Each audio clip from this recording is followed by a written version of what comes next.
who was your inspiration? Like, where'd your inspiration come from to start rhyming? Well, that's right now for today. Yeah, quick topics. We're gonna go around right now and touch on that. Oh, that's easy. All right. Well, I went first. You want me to go first then? Just go. You can go randomly. It's all good. I mean, like I said, all y'all know me. You know the deal. I was born and raised Southside Chicago. So I started rhyming, man, I was probably about 8 years old.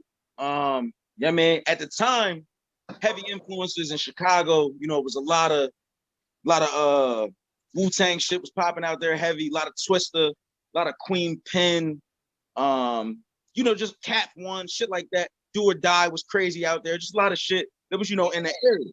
So that's the shit I was fucking with. I used to go down to the store, grab tapes and shit. I wasn't supposed to be buying them bitches, but you already know, little corner store, John. They selling all the tapes. They ain't carding nobody. This back then. I don't give a fuck.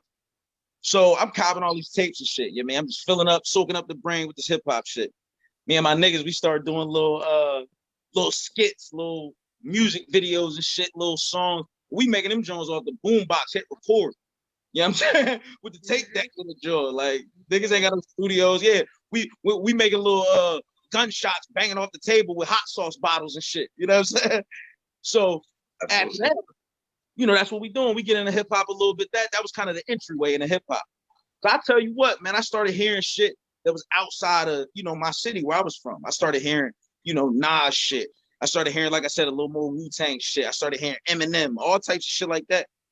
That's what made me really fall in love with hip hop, man. Because I realized if it was motherfuckers like that from all different walks of life that was just telling a story from different ways and they could really get their pen game right like that, then I just became a student of the art. You know what I mean? After that, I was hooked, man. It was a wrap. I'm saying, B, that was one of the best eras of hip hop, though. Yeah, man. Real, and that's what I'm saying. Shit is a lot different now, but back then it was niggas that really focused on their pen game. You understand what I'm saying? Absolutely. So, and when I came up, like, we was still even looking at, other arts of hip hop. Niggas was doing graffiti. I know how to break dance. Like, niggas was doing that shit back in the day. We break dancing, top rocking, all the shit, the windmills, all that. We learning all this shit at the time. So it wasn't even just the music. It wasn't just the beatboxing. It was hip hop. Hip hop. You know what I'm saying? Right. So, after that, I say it switched up a little bit for me even more just because I moved out here. Right outside of Philly from Chicago. I moved out here when I was like 12, 13. And that's even just a different branch of hip hop that I seen out here. You know what I'm saying? Just the Philly vibe with hip hop is different. You know what I'm saying? There's some shit out in Chi-Town for the Midwest. So that just continued to, just broaden my horizons, teach me different shit. Even now starting to see my first studio experiences. Getting to now format my shit, learning 16, 32 bar formats, hook, bridges, choruses, shit like that. Like, man, once that shit got in my head, that opened up the floodgates. You know what I'm saying? It was over from there. That shit opened up a whole new world. Yeah, man. And look, and I tell you what, Lex was one of the first niggas, him and Sag was one of the first niggas that really, really put me on the shit in the studio. Yeah, man. Real shit though. Real shit. I think I was in the studio with him, maybe one of my second or third experiences in the studio for the first time. He came over to Sag's shit first day I met him. I think he was making a beat and it was recorded. He came over to do a verse and shit. So I'm just sitting back. You know what I'm saying? We all 3-4 years age apart. But back then, that's a big age difference. Yeah. He 19. I'm, you know what I'm saying? I was 23, you were 17, I think. Right. So, he was a little bit more experienced when it came to writing verses and, recording shit. So, yeah, man, after that, like I said, I was just at that point, man, I was a student of the game. You know what I mean? Still am, for real.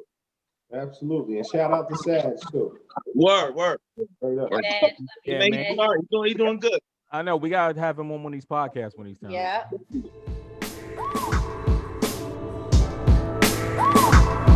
C.I. Boba Fett, the stretcher vet for the competition. Leave him floating in sea isle. He had a hope was written. Etch a sketch, the body count. The hit man like Brett. You step for the steps. And like Tretch, I show him that the nature's naughty. Chasing Bacardi with a shorty. If she thinks she the one, she dream weaving like Sigourney in them alien flicks. They crazy to spit. The first to spit shine on the dick. If they balking, then they probably bitch. If I fuck her, she'll probably make a shrine of my shit. The line's legit. Brain is a monster. Like you already know, Arcane in the building. You know what I mean? Born and raised Chi-Town. Been out here for a little bit, man. Fuck with y'all niggas. You know the deal. out Exton right now, Westchester shit. I mean, so we out here now. You already know, but it's Arcane in the building. Get y'all off a little 16. I see the haters marinating, trying to catch the flavor. I got them all trying to catch up like crushed tomatoes. All this gossiping for bros. I don't trust the neighbors. I'd rather grind all day, and I ain't talking skaters. I've been a ball since Denzel was a great debater, and the only loss I ever took was a trip to Vegas. This ain't a game. Fuck, I look like Derwin Davis. I'm closer to Ali. Refer to me as the greatest. I chase checks like a dog chases felines. Wilt is still spitting. Where's the ball in some knee highs? I drop 100 balls deeper than the 3 line against any nigga that's stupid enough to keep trying.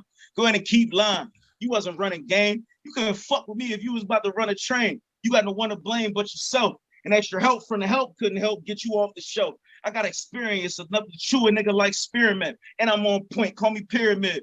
I keep company that's trying to make the magnum stretch. When you perform, you get a boo like black. Knee deep and she don't even know you smashing yet. But she and me, she in the piles like a passing jet.